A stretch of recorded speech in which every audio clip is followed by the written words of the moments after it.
Hi guys, കുറേ പേര് എനിക്ക് മെസ്സേജ് അയക്കലും കമൻസിലൂടെയൊക്കെ ചോദിക്കാറുണ്ട് ഈ ആർമിയിൽ കയറാൻ എന്താ ചെയ്യേണ്ടത്, പിന്നെ എനിക്ക് ഇത്രേ ഹൈറ്റ് ഉള്ളൂ, പിന്നെ ഈ അഗ്നിവീറിനെ പറ്റി കുറേ കാര്യങ്ങൾ ചോദിച്ചിരുന്നു. അപ്പോൾ ഞാൻ ഒരു ലോങ് വീഡിയോ ചെയ്യാമെന്ന് പറഞ്ഞിരുന്നു. അപ്പോൾ അതുകൊണ്ടാണ് ഇപ്പോൾ ചെയ്യുന്നത്. ഈ ആർമിയിൽ കയറാൻ താല്പര്യമുള്ളവരോട് എനിക്ക് ആദ്യം തന്നെ ഒരു കാര്യം പറയാനുള്ളത്, നമ്മൾ വേറൊരാളെ നിർബന്ധപ്രകാരമോ അല്ലെങ്കിൽ ഈ മൂവിയൊക്കെ കണ്ടിട്ടുള്ള അപ്പോഴത്തെ ആവേശത്തിലോ പിന്നെ ഈ സാലറി കണ്ടിട്ടോ അല്ലെങ്കിൽ നമ്മുടെ ഫെസിലിറ്റീസ് കണ്ടിട്ടോ അങ്ങനെയൊന്നും ആഗ്രഹിച്ച് ഒരിക്കലും വരരുത്. നമ്മൾ നമ്മുടെ സ്വയം ഇഷ്ടപ്രകാരം നമുക്ക് എന്തും തരണം ചെയ്യാൻ മുന്നോട്ട് പോകാൻ പറ്റുമെന്ന് ഉറപ്പുണ്ടെങ്കിൽ മാത്രം വരാം. കാരണം പുറത്തുനിന്ന് കാണുന്ന ഒരു ലോകമല്ല ആർമി. അത് നമ്മൾ അതിൻ്റെ ഉള്ളിൽ കയറി കഴിഞ്ഞാലേ നമുക്ക് മനസ്സിലാവുള്ളൂ. ഞാൻ ഇപ്പോൾ പറഞ്ഞ പോലെയൊക്കെ ആഗ്രഹിച്ച് വന്നവർ നിർത്തി പോയിട്ടേ ഉള്ളൂ. ഇത് എന്നെ കൊണ്ട് പറ്റൂല എന്ന് പറഞ്ഞിട്ട് പോയിട്ടേ ഉള്ളൂ. അപ്പം അങ്ങനെ ട്രെയിനിങ് എന്നൊക്കെ പറഞ്ഞാൽ ഒത്തിരി കഷ്ടപ്പാടുണ്ട്. നമുക്കറിയുന്നതിലും അപ്പുറമാണ്. അവിടെ വന്നാൽ ഈ ആർമിയിൽ വെറും തോക്ക് പിടിച്ച് വെടിവെക്കുക ഇത് മാത്രമല്ല ഉള്ളത്. ആർമി എന്ന് പറയുന്നത് തന്നെ വേറൊരു വേൾഡാണ്. അപ്പം അതിനുള്ളിൽ ഒരുപാട് കഷ്ടപ്പാടുകളും ഒക്കെ ഉണ്ട്. പക്ഷെ നമ്മൾ പകുതി വെച്ചിട്ടോ അല്ലെങ്കിൽ വന്ന പാട് നിർത്തി പോകാൻ പാടില്ല. അപ്പം അങ്ങനെ മനക്കെട്ടുള്ളവരോ മനസ്സിനൊരു ശക്തിയുള്ളവരോ മാത്രം ആർമിയിലേക്ക് വരിക. അത് പറഞ്ഞുകൊണ്ടാണ് ഞാൻ തുടങ്ങുന്നത്. അല്ലാത്തവർ ഇതിന് ട്രൈ ചെയ്യാൻ നിൽക്കരുത്. കാരണം ആർമി എന്ന് പറഞ്ഞാൽ വേറൊരു ജോബിനെ പോലെ ഒന്നല്ല. അത്രയ്ക്ക് ഒത്തിരി കഷ്ടപ്പാടുണ്ട്, എഫേർട്ട് എടുക്കാനും ഉണ്ട്. വന്നാൽ ഇപ്പം നമ്മൾ പുറത്തുനിന്നുള്ള ആ എൻജോയ്മെൻറ്റ്സ് ഒന്നും നടക്കില്ല. അപ്പം എൻ്റെത് എങ്ങനെയായിരുന്നു ഞാൻ ആർമിയിൽ കയറിയത് അതിന് ശേഷമുള്ള ലൈഫ് പറഞ്ഞിട്ടാണ് ഞാൻ ഇപ്പോഴത്തെ അഗ്നിപഥിനെ പറ്റിയിട്ട് കാര്യങ്ങൾ പറയുന്നത്. അപ്പം ഞാൻ അന്നത്തെ കയറിയ രീതിയൊക്കെ ഞാൻ നിങ്ങളോട് ഷെയർ ചെയ്യാം. അത് ആർക്കെങ്കിലുമൊക്കെ ഉപകാരപ്പെടും. അതുകൊണ്ട് ഞാൻ അത് ഷെയർ ചെയ്യാം. അപ്പം നമുക്ക് സ്റ്റാർട്ട് ചെയ്യാം വീഡിയോയിലേക്ക്. ആദ്യം തന്നെ ഈ www.joinindianarmy.nic.in ഇതിൽ പോയിട്ട് രജിസ്റ്റർ ചെയ്യണം. ഇതിൽ എല്ലാ കാര്യങ്ങളും നോട്ടിഫിക്കേഷൻ ആയിട്ട് വരും. രജിസ്റ്റർ ചെയ്യാൻ എത്ര 250 രൂപ എത്ര പൈസൻ്റെ എനിക്കറിയില്ല. ആദ്യം തന്നെ അത് പോയിട്ട് രജിസ്റ്റർ ചെയ്യുക. പിന്നെ വരുന്ന റാലി എപ്പോഴാണോ വരുന്നത് ഡേറ്റും കാര്യങ്ങളൊക്കെ അതിൽ ചെക്ക് ചെയ്തുകൊണ്ട് വെക്കുക. അപ്പോൾ ആദ്യം തന്നെ ചെയ്യേണ്ടത് ഇതിൽ ആർമിയിൽ വരാൻ താല്പര്യമുള്ളവർ ഇത് പോയിട്ട് രജിസ്റ്റർ ചെയ്യണം. പിന്നെ അതിൽ എപ്പോഴാണോ റാലി വരുന്നത് അതൊക്കെ ചെക്ക് ചെയ്തുകൊണ്ട് വെക്കുക. പിന്നെ ഓരോ ട്രേഡ്സിനും വേണ്ട ഹൈറ്റും വെയിറ്റും എത്രയാണെന്ന് ചെക്ക് ചെയ്യുക. ഞാൻ 2018 ആർമിയിൽ ജോയിൻ ചെയ്യുന്നത്. അപ്പോൾ 2018 മാർച്ചിലായിരുന്നു ഞാൻ ആർമിയിൽ ജോയിൻ ചെയ്തത്. പക്ഷേ ഒരു വർഷമല്ല ഒരു 6 മാസം മുന്നെങ്കിലും ഞാൻ അതിന് വേണ്ടിയിട്ട് പ്രയത്നിച്ച് തുടങ്ങിയിട്ടുണ്ട്. നമ്മൾ ഡയറക്റ്റ് ആയിട്ട് ഇപ്പോൾ പോയിട്ട് കയറാൻ പറ്റില്ല. അതിന് ആര് വിചാരിച്ചാൽ തന്നെ വേറെ ജോബ് പോലെയല്ല. ഫിസിക്കലും മെഡിക്കലും പിന്നെ മെൻ്റലി എക്സാമും കൂടെ 3 കൂടെ ചേർന്നിട്ടാണ് ഒരു ആർമിയിൽ കയറാൻ പറ്റുക. അപ്പോൾ അതിൻ്റെ അർത്ഥം ഫിസിക്കലി ഫിറ്റ് ആയിരിക്കണം, മെഡിക്കലി ഫിറ്റ് ആയിരിക്കണം, എക്സാം എഴുതാനുള്ള ഒരു കേപ്പബിലിറ്റി വേണം. ഞാൻ പറഞ്ഞിട്ടുണ്ട് ഞാൻ 2018 കയറിയെന്ന് വെച്ചാൽ 2017 ഞാൻ സ്റ്റാർട്ട് ചെയ്തിരുന്നു. അതിന് മുന്നേ ഞാൻ നേവിയിൽ കുറേ ട്രൈ ചെയ്തിരുന്നു, എനിക്ക് കിട്ടിയില്ല. അങ്ങനെയാണ് ആർമീൻ്റെ ഇത് വരുന്നത്. ഞാൻ പണ്ട് 10ലൊക്കെ പഠിക്കുമ്പോൾ ഞാൻ പേപ്പർ ഇടാൻ പോകേണ്ടിയിരുന്നു. അപ്പോൾ പേപ്പർ ഇടാൻ സൈക്കിൾ കൊടുത്ത് നാട്ടിലൊക്കെ പേപ്പർ ഇടാൻ പോയിരുന്നു. പേപ്പർ ഇടാൻ പോകുമ്പോൾ ഞാൻ വീക്കിലി തൊഴിൽ വാർത്ത വാങ്ങിയിരുന്നു. അപ്പോൾ ഈ തൊഴിൽ വാർത്തയിലൂടെയാണ് ഞാൻ ആർമീൻ്റെ റിക്രൂട്ട്മെൻറ്റ് അറിഞ്ഞത്. അപ്പോൾ ആദ്യം നമ്മൾ ചെയ്യേണ്ട കാര്യം, നമുക്ക് ഈ റിക്രൂട്ട്മെൻറ്റ് എപ്പം നടക്കും, ഇത് എപ്പോഴാണ് ഇതിൻ്റെ റാലിയൊക്കെ നടക്കുന്നതെന്ന് അറിഞ്ഞിരിക്കണം. എവിടെ വെച്ചിട്ടാണ്, എപ്പോഴാണ് അതിൻ്റെ ഡേറ്റ്, അത് മുന്നേ അറിഞ്ഞാലേ ഉള്ളൂ അതിന് വേണ്ടിയിട്ട് നമുക്ക് പ്രാക്ടീസ് ചെയ്യാൻ പറ്റുള്ളൂ. അതിനുവേണ്ടി തയ്യാറായിട്ട് നമുക്ക് സെലക്ഷനിൽ പങ്കെടുക്കാൻ പറ്റുള്ളൂ. അപ്പോൾ ആദ്യം അറിഞ്ഞിരിക്കേണ്ടത് ഇത് എപ്പം നടക്കും എക്സാം. ഞാൻ അന്ന് ചെയ്തിരുന്നത് ഞാൻ പറഞ്ഞല്ലോ തൊഴിൽ വാർത്തയിലൂടെയാണ് ഞാൻ അറിഞ്ഞത്. ഞങ്ങൾ കോഴിക്കോട് തന്നെയായിരുന്നു, വെസ്റ്റ് ഹില്ലായിരുന്നു ആർമി റാലി. അപ്പോൾ എൻ്റെ അടുത്ത് തന്നെ ആയതുകൊണ്ട് 20 കിലോമീറ്റർ ദൂരമേ ഉള്ളൂ. ഞാൻ ബൈക്കിൽ പോയി വന്നതാണ് റിക്രൂട്ട്മെൻറ്റിനൊക്കെ. അപ്പോൾ അതിനുവേണ്ടി ഞാൻ പ്രാക്ടീസ് ചെയ്ത് ഞാൻ പെരുവേൽക്കാരനാണ്, കോഴിക്കോടുള്ള. ഇപ്പോൾ പെരുവേലിൽ അവിടെ സ്കൂൾ ഗ്രൗണ്ട് ഉണ്ടായിരുന്നു. ഞങ്ങൾക്ക് സുഖമായിട്ട് ഓടാനും പ്രാക്ടീസ് ചെയ്യാനും ഒക്കെ പറ്റിയ ഗ്രൗണ്ടായിരുന്നു പെരുവേൽ UP സ്കൂൾ ഗ്രൗണ്ട്. അപ്പോൾ അവിടെ പോയിട്ടാണ് ഞാൻ പ്രാക്ടീസ് ചെയ്യുന്നത്. അപ്പോൾ ഞങ്ങൾ അവിടെ റോഡിലൂടെ ഓടി വന്നിട്ടാണ് ഞാൻ പിന്നെ ഗ്രൗണ്ടിൽ പോയി പ്രാക്ടീസ് ചെയ്യുന്നത്. ഒരു ഏകദേശം 2.5-3 കിലോമീറ്ററെങ്കിലും റോഡിലൂടെ ഓടാനുണ്ട്. അപ്പോൾ ഇത് ഞാൻ പറഞ്ഞു വരുന്നത്, എല്ലാവരും എൻ്റെ രീതി ഫോളോ ചെയ്യണം എന്നല്ല പറഞ്ഞത്. ഞാൻ എൻ്റെ രീതികൾ പറഞ്ഞു തരും. അത് ചിലവർക്ക് ആക്സെപ്റ്റ് ആവും, ചിലവർക്ക് ആക്സെപ്റ്റ് ആവില്ല. ഞാൻ എൻ്റെ രീതിയെ പറയുന്നുള്ളൂ. ഇതുപോലെ എല്ലാവരും ചെയ്ത ആർമി കിട്ടുമെന്നും ഞാൻ പറയുന്നില്ല. ഓരോരുത്തർക്കും ഓരോ രീതിയാണ്. അപ്പം ഞാൻ കയറിയ വഴി മാത്രം പറയുകയാണ്.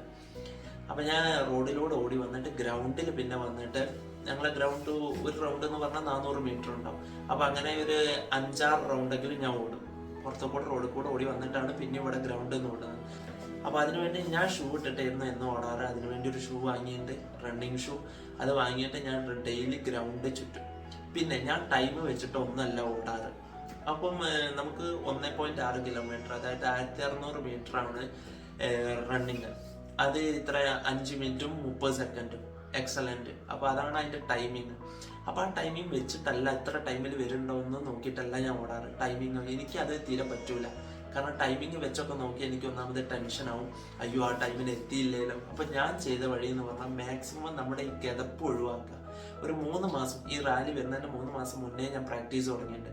ആദ്യം വേണ്ടത് ഈ നമുക്ക് ഓടിയിട്ടുള്ള കിതപ്പ്. കാരണം അവിടെ ചെന്നിട്ട് ഈ 1600 മീറ്റർ ഒറ്റയടിക്ക് ഓടാൻ പറഞ്ഞാൽ നമുക്ക് ഓടിയെത്താൻ പറ്റൂല. നമുക്ക് കിതച്ചുകൊണ്ട് നമുക്ക് വായന്ന് നൊരയും പതിവും വരികയുള്ളൂ. അപ്പോൾ അതുകൊണ്ട് നമുക്ക് നല്ല പ്രാക്ടീസ് വേണം. അതുകൊണ്ട് ഒരു 3 മാസം മുന്നേ ഞാൻ പെരേൽ ഗ്രൗണ്ടിൽ പോയിട്ട് എൻ്റെ ഈ കിതപ്പ് മാറ്റാനാണ് ഞാൻ ശ്രമിച്ചത്. ഒരിക്കലും ഞാൻ ടൈം വെച്ചിട്ട് നോക്കിയിട്ടല്ല ഓടിയത്, ടൈമിങ്ങും ഞാൻ നോക്കിയിട്ടേ ഇല്ല.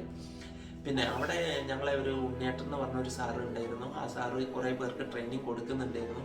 അപ്പോൾ എല്ലാവരും കൂടെ ഒന്നിച്ചിട്ടാണ് ഓടല്. അപ്പോൾ എനിക്ക് അതിൽ പോയിട്ട് ഓടാൻ എനിക്ക് തീരെ താല്പര്യമില്ല.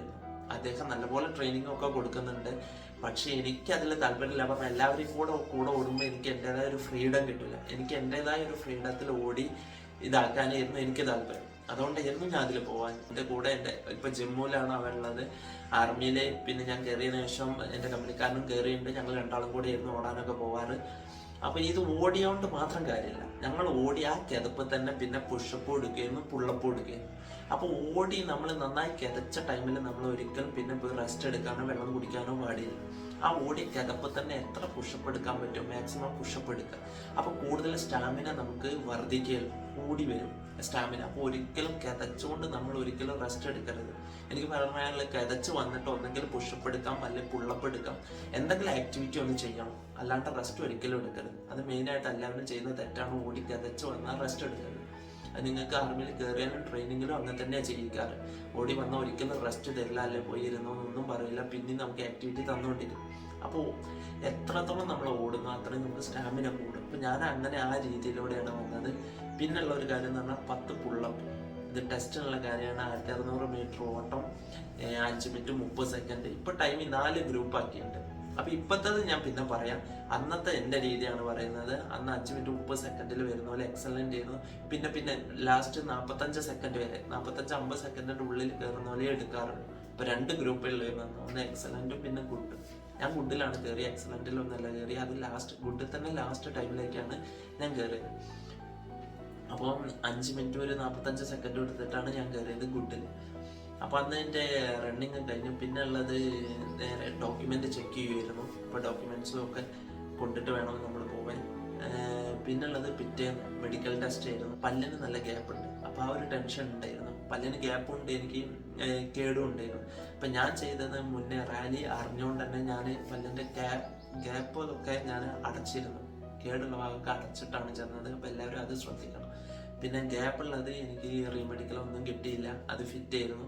പിന്നെ ചെക്ക് ചെയ്യുക, കയ്യിൻ്റെ വളവ് ചെക്ക് ചെയ്യും, മുട്ടിൻ്റെ വളവ് ചെക്ക് ചെയ്യും. അപ്പോൾ പിന്നെ ഓപ്പറേഷൻ മുന്നേ എന്തെങ്കിലും ചെയ്തിരുന്നോ, അപ്പൻഡിസിൻ്റെ അങ്ങനെ എന്തെങ്കിലും ഓപ്പറേഷൻ ചെയ്തിട്ടുണ്ടോ നോക്കും. സ്റ്റിച്ചൊന്നും പാടില്ല. എനിക്ക് പിന്നെ ഓപ്പറേഷൻ ഒന്നും ചെയ്തില്ലായിരുന്നു. അതുകൊണ്ട് മെഡിക്കൽ ഞാൻ അന്ന് ഒരു ദിവസം കൊണ്ട് ഫിറ്റ് ആയിട്ടായിരുന്നു. പിന്നെ കണ്ണിൻ്റെ ചെക്ക് ചെയ്യും, പവർ, അതിനെത്രയോ മെഷർമെൻ്റ് ഉണ്ട്. അപ്പോൾ അത് ഞാൻ പറഞ്ഞല്ലോ, നിങ്ങൾക്ക് കൂടുതൽ എല്ലാ ഡീറ്റെയിലും എനിക്ക് കറക്റ്റായിട്ട് ഓർമ്മയില്ല. കൂടുതൽ അറിയണ www.joinindianarmy.nic.in ഇതിൽ കയറിയിട്ട് ഹൈറ്റ് അടക്കം, ഹൈറ്റിനനുസരിച്ചാണ് വെയിറ്റ് നോക്കുന്നത്. അപ്പോൾ ഓരോരുത്തർക്കും ഓരോ ഹൈറ്റ് ആയിരിക്കും. അപ്പോൾ അത് എല്ലാവരും ഞാൻ പറഞ്ഞ സൈറ്റിൽ കയറിയിട്ട് ഹൈറ്റിനനുസരിച്ചുള്ള വെയിറ്റും ഇതൊക്കെ എത്രയാണോ ചെക്ക് ചെയ്യാം. അപ്പോൾ ടെക്നിക്കലിന് എത്രയാണോ, GDക്ക് എത്രയാണോ, ട്രേഡ്സ്മാനിന് എത്രയാണോ ഒക്കെ ക്ലിയർ ആയിട്ട് അതിൽ പറഞ്ഞിട്ടുണ്ട്. പിന്നെ ക്വാളിഫിക്കേഷൻ എത്രയാണോ നോക്കണം. അപ്പോൾ എൻ്റെ അന്നത്തെ +2 ക്വാളിഫിക്കേഷനിലാണ് ഞാൻ കയറിയത്. ടെക്നിക്കലിന് +2 ക്വാളിഫിക്കേഷൻ വേണം. അപ്പോൾ ഇങ്ങനെയൊക്കെയായിരുന്നു അന്നത്തെ രീതി. ഓട്ടായാലും ചാട്ടായാലും അവിടെ നമുക്ക് റണ്ണിങ്ങിന് ശേഷം പിന്നെ പുള്ളപ്പ് ഉണ്ടാവും, 10 പുള്ളപ്പ്. പിന്നെ ഒരു ജമ്പ്, ഒരു കുഴി ഉണ്ടാവും, അത് ജമ്പ് ചെയ്ത് അപ്പുറത്ത് കിടക്കാനുണ്ട്. പിന്നെ ഒരു സിഗ്സാഗ് വാക്കിംഗ് ഉണ്ട്. അതിൻ്റെ മേലെ കൂടെ നമ്മൾ ബാലൻസ് ആയിട്ട് നടന്നിട്ട് അപ്പുറത്തെത്തണം. അപ്പോൾ ഇത്രയൊക്കെയാണ് ഫിസിക്കലിലുള്ളത്. ഫിസിക്കൽ കഴിഞ്ഞാൽ പിന്നെ മെഡിക്കലിലെല്ലാം കാര്യമായിട്ട് കണ്ണ്, നമ്മുടെ പല്ല്, മൂക്ക്, പിന്നെ കയ്യിൻ്റെ വളവുണ്ടോ, മുട്ടിന് വളവുണ്ടോ, അപ്പം എല്ലാ കാര്യങ്ങളും ചെക്ക് ചെയ്യും. അപ്പോൾ ആദ്യം എനിക്ക് പറയാനുള്ളത്, എല്ലാവരും ഒരു പ്രാവശ്യമെങ്കിലും താല്പര്യമുള്ളവർ പോയി നോക്കുക. അപ്പോൾ നമുക്ക് അറിയാമല്ലോ എന്തൊക്കെയാണ് പ്രോബ്ലം. ചിലവർക്ക് കാറ്റഗറി കൊടുക്കും. അപ്പോൾ നമ്മൾ റീമെഡിക്കൽ കിട്ടും. അപ്പോൾ ഹോസ്പിറ്റലിൽ പോയിട്ട് അത് ക്ലിയർ ആക്കിയിട്ട് ചെന്നാൽ മതി. വെരിക്കോസിൻ്റെ പ്രോബ്ലം ഉള്ളവരുണ്ടാവും, മുന്നേ ഓപ്പറേഷൻ സ്റ്റിച്ച് ഉള്ളവരുണ്ടാവും. അപ്പോൾ എല്ലാവരും ഈ താല്പര്യമുള്ളവർ പോയി നോക്കിയാലല്ലേ അറിയുള്ളൂ. എന്തൊക്കെയാണ് പ്രശ്നം. എന്നോട് കുറേ പേര് ചോദിക്കുന്നുണ്ട് ഹൈറ്റ് എത്രയാണ്, പ്രശ്നമുണ്ടോ. അപ്പം ഈ പ്രശ്നം ഉണ്ടോ എന്ന് ചോദിക്കുന്നവർ ഒരുപക്ഷെ അറ്റംപ്റ്റ് ചെയ്യും. അപ്പോൾ നമുക്ക് മനസ്സിലാക്കാം എന്താണോ പ്രശ്നം. അപ്പോൾ റീകറ്ററി കിട്ടുമ്പോൾ അത് നമ്മൾ അടുത്തതിൽ പോകുമ്പോഴേക്ക് റെഡിയാക്കുക. അല്ലാതെ ഇപ്പോൾ എനിക്ക് മെസ്സേജ് അയച്ചുകൊണ്ട് ഇന്ന പ്രശ്നമുണ്ട് അങ്ങനെ ചോദിച്ചുകൊണ്ട് കാര്യമില്ല. അതുകൊണ്ടാണ് ഞാൻ പറഞ്ഞത് താല്പര്യമുള്ളവർ അത്രയും പ്രയത്നിച്ചിട്ട് റണ്ണിങ്ങും എല്ലാം പ്രാക്ടീസ് ചെയ്തിട്ട് പോകണം. അപ്പം ടെക്നിക്കലിലാണ് കയറിയത്. അതിന് 170 സെൻറ്റിമീറ്റർ ആയിരുന്നു മിനിമം ഹൈറ്റ് വേണ്ടത്. എനിക്ക് 175 ഉണ്ടായിരുന്നു. പിന്നെ അതിനനുസരിച്ചുള്ള വെയിറ്റ് ഉണ്ട്. എനിക്ക് അന്ന് കയറുമ്പോൾ 63 kg ആയിരുന്നു വെയിറ്റ്. പിന്നെ ഒരു കാര്യം എന്ന് പറഞ്ഞാൽ ഫിസിക്കലിന് അവർക്ക് ഈ കുറേ അന്ന് NPTCയോ അങ്ങനെ കുറേ ഇതുണ്ടായിരുന്നു സെൻറ്റർ. പോകേണ്ട ഒരു ആവശ്യമില്ല എന്നാണ് എൻ്റെ അഭിപ്രായം. കാരണം സ്വയം നമുക്ക് ഓടി പ്രയത്നിക്കാൻ പറ്റിയ സ്ഥലമൊക്കെ ഉണ്ടെങ്കിൽ നമ്മൾ തന്നെ പോയിട്ട് ഓടി, ഞാൻ പറഞ്ഞ പോലെ കിടപ്പ് മാറ്റിയെടുത്താൽ മതി. ഫിസിക്കലി ഫിറ്റ്, പുഷപ്പ് എടുക്കുക, പുള്ളപ്പ് എടുക്കുക, അത് ഡെയിലി നമ്മൾ പോയിട്ട് പ്രയത്നിച്ചാൽ നമുക്ക് ഒരു ട്രെയിനിങ് സെൻറ്ററിൻ്റെ ആവശ്യമില്ല. ഞാൻ പോയില്ല, NPTCയിലൊക്കെ ഫോളോ ചെയ്തിട്ടുണ്ടായിരുന്നു. അവരെത്ര 40,000 അന്നൊക്കെ പറഞ്ഞത് ഫിസിക്കലിനെല്ലാം കൂടെ. അപ്പം ഞാൻ ആ ഫിസിക്കലിനെ പോയില്ല, ഞാൻ തന്നെ സ്വയം പോയി ഓടി എൻ്റെ കിതപ്പൊക്കെ മാറ്റിയിട്ടാണ് ഞാൻ ഫിസിക്കൽ അറ്റംപ്റ്റ് ചെയ്തത്. എനിക്ക് പറയില്ല ഈ അതിനായിട്ടൊരു ട്രെയിനിങ്ങിന് പോകണം എന്നില്ല. അപ്പോൾ ഈ നമുക്ക് വേറൊരാളെ സപ്പോർട്ട് ഇല്ലാണ്ട് നമുക്ക് തന്നെ സ്വയം അത്ര ഇൻട്രസ്റ്റ് ഉള്ള ഒരാളാണ്, സ്വയം കഷ്ടപ്പെടാൻ തയ്യാറാണെങ്കിൽ മാത്രം ആർമിയിലേക്ക് പോവുക. അപ്പോൾ നമുക്ക് ട്രെയിനിങ്ങിൻ്റെ ആവശ്യമില്ല. പിന്നെ ഞാൻ ഒരു മാസം ക്ലാസ്സിന് കോഴിക്കോടുള്ള ഫൈറ്റിംഗ് ഫിറ്റ് എന്ന് പറഞ്ഞ സെൻറ്ററിൽ പോയിരുന്നു. ഇപ്പം ചെയ്യേണ്ടി വരും. അപ്പോൾ എനിക്കും ക്ലാസ്സിന് ഞാൻ പോയിട്ടിരുന്നു. അവിടെ അത്ര ബെസ്റ്റ് ക്ലാസ് ആയിട്ട് എനിക്ക് തോന്നിയിട്ടുമില്ല. അതുകൊണ്ട് ഞാൻ ഈ വീഡിയോയിൽ പറഞ്ഞുകൊണ്ട് അവിടെ ആരും പോകാൻ നിൽക്കണ്ട, എനിക്ക് അത്ര ഇത് കംഫർട്ടായിട്ട് തോന്നിയിട്ടുമില്ല. ഇൻസ്റ്റിറ്റ്യൂട്ട് ഫൈറ്റിംഗ് ഫിറ്റ് ആയിരുന്നു. അപ്പോൾ ഞാൻ ഒരു മാസം പോയിരുന്നു. ബാക്കി ഞാൻ വീട്ടിൽ തന്നെയാണ്. ഹരിഹിന്ദിൻ്റെ അന്നത്തെ ആർമി ടെക്നിക്കലിൻ്റെ ബുക്ക് ഉണ്ടായിരുന്നു. ഒരു ഗ്രീൻ ബുക്കാണ് കോഴിക്കോട് നിന്ന് പുതിയ സ്റ്റാൻഡിൽ നിന്ന് വാങ്ങിയിട്ട് ഞാൻ പിന്നെ ബാക്കിയുള്ള 2 മാസം വീട്ടിൽ കുത്തിയെന്ന് പഠിച്ചത്. ഈ ഫിസിക്കലും മെഡിക്കലും പിറ്റേന്ന് തന്നെയാണ്. അപ്പോൾ ഇത് രണ്ടും കഴിഞ്ഞ ഒരു 3 മാസം ഗ്യാപ്പ് കിട്ടിയിട്ടുണ്ടായിരുന്നു എക്സാമിന്. 3 മാസം കഴിഞ്ഞിട്ട് എക്സാം. അപ്പോൾ 3 മാസം പഠിക്കാനുള്ള ടൈം കിട്ടി. അതുകൊണ്ട് നന്നായിട്ട് തന്നെ പഠിച്ചിട്ടാണ് പോയിട്ട് എഴുതിയത്. അന്ന് നമുക്ക് പേപ്പറിലായിരുന്നു ഓപ്ഷൻ വൈസ് ആണ്, നെഗറ്റീവ് മാർക്കും ഉണ്ട്. 4 എണ്ണം തെറ്റിയാൽ ഒരു ശരി ഉത്തരത്തിൻ്റെ മാർക്ക് പോകും. ഒന്ന് ഇങ്ങനെയൊക്കെയായിരുന്നു രീതി. ഏകദേശം നിങ്ങൾക്ക് ഒരു ഐഡിയ കിട്ടിയിട്ടുണ്ടാവില്ല.